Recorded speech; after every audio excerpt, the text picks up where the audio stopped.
हर हर महादेव। आप सभी को संतान सप्तमी की ढेरों शुभकामनाएं। भाद्रपद शुक्ल पक्ष की सप्तमी को संतान सप्तमी का व्रत किया जाता है। इस बार 30 अगस्त दिन शनिवार को यह व्रत रखा जाएगा। इस व्रत को मुक्तावरण संतान सप्तमी व्रत के नाम से भी जाना जाता है।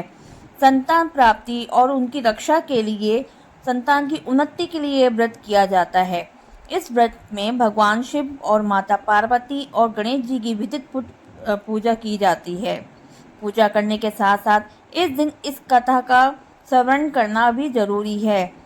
किसी भी व्रत को करने के तभी फल प्राप्त होता है जब उस व्रत की ही कथा सुनी जाती है। आज इस वीडियो में हम संतान प्राप्ति के लिए व्रत कथा करेंगे। वो इस प्रकार है, ध्यान से सुनिए। एक समय की बात है, किसी नगर में राजा नहुष अपनी पत्नी चंद्रमुखी के साथ रहते थे। रानी चंद्रमुखी संतान न होने के कारण बड़ी दुखी थी। वहीं एक ब्राह्मण विष्णुगुप्त अपनी पत्नी के साथ रहता था। रानी और ब्राह्मणी दोनों ही गहरी मित्रता थी। एक दिन वो दोनों सरयू नदी के किनारे गईं। वहां उन्होंने कुछ महिलाओं को देखा जो सरयू नदी के किनारे एक पेड़ के नीचे भोलेनाथ और माता पार्वती की मूर्ति स्थापित कर पूजा कर रही थी। उन्हें उन महिला से पूछा, तुम ये क्या कर रही हो? तब उन महिलाओं ने कहा, हम संतान सप्तमी व्रत पूजा कर रहे हैं। उन महिलाओं ने रानी और ब्राह्मणी को ये बात बताई कि कैसे व्रत करते हैं और किस प्रकार करते हैं और उस व्रत का संकल्प कैसे लिया जाता है। दोनों घर आईं और अपने अपने घर में संतान प्राप्ति का संकल्प लिया।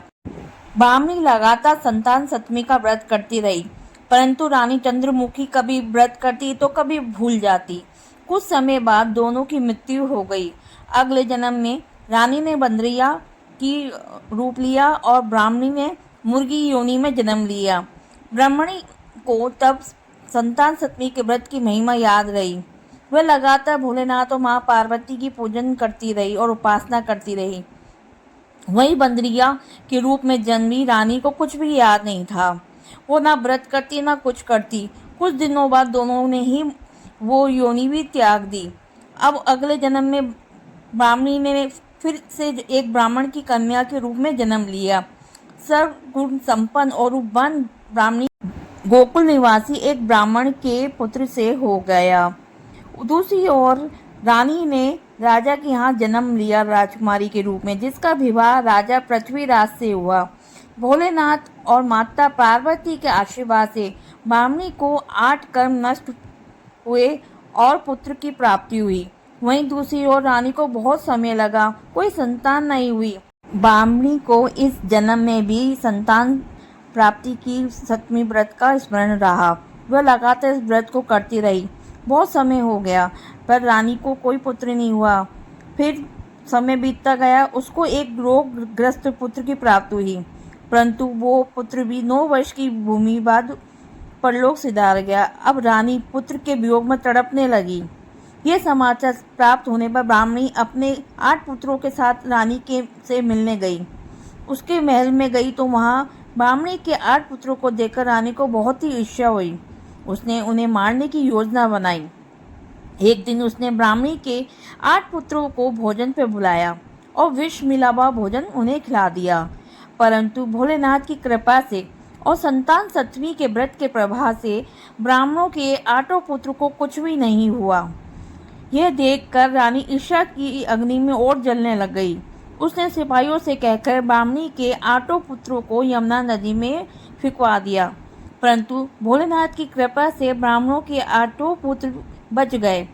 इस प्रकार के कई प्रयास किए गए।